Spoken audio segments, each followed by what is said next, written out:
From Washington, this is VOA News.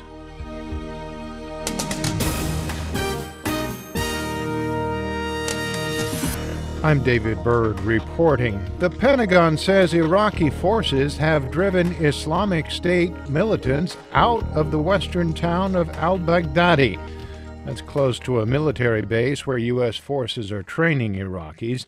The Combined Joint Task Force said Friday that Iraqi forces and tribal fighters from the Anbar region successfully cleared the town of Islamic State militants, retaking the police station and 3 bridges across the Euphrates River.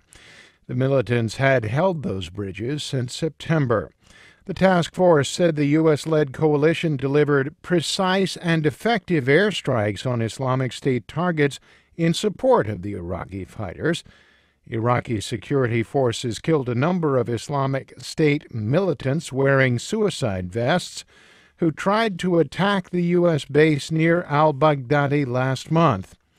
Earlier Friday, the head of the UN Educational, Scientific, and Cultural Organization condemned the bulldozing of the ancient Assyrian city of Nimrud in northern Iraq by Islamic State militants.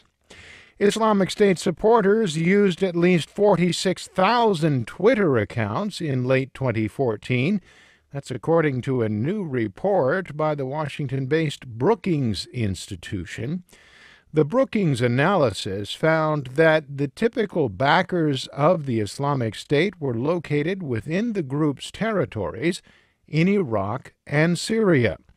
The report says that the accounts were used from September through December, but not all of them were active at the same time.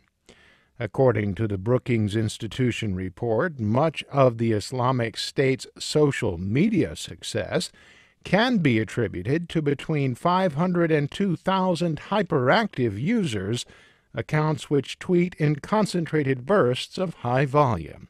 This is VOA News. U.S. President Barack Obama said Friday that he fully stands behind the Justice Department's decision not to bring civil rights charges against a white police officer who killed an unarmed black teenager in Ferguson, Missouri last year.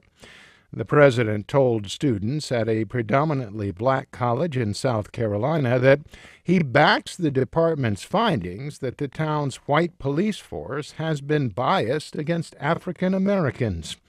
Mr. Obama said that Ferguson will now have to decide to fix what is broken or face a possible lawsuit by the Justice Department.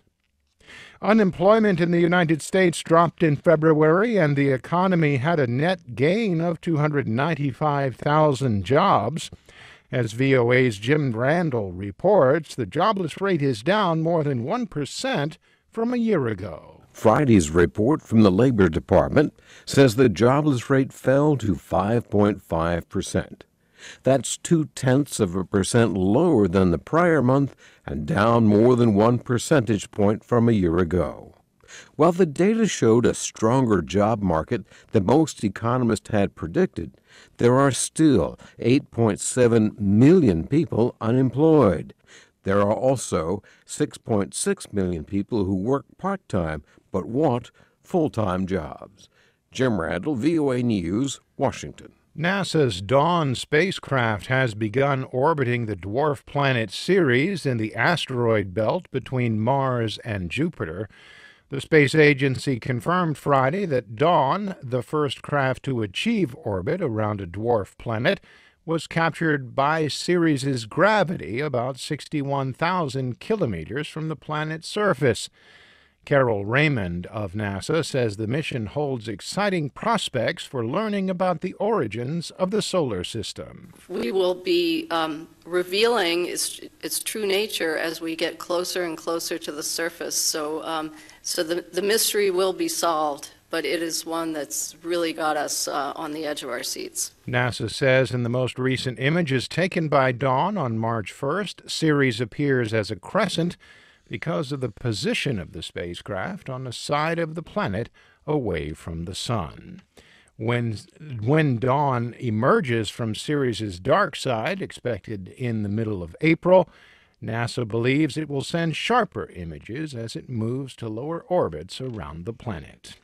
And American film star Harrison Ford is expected to make a full recovery after crash landing his single-engine plane Thursday, shortly after taking off from Santa Monica Municipal Airport in California.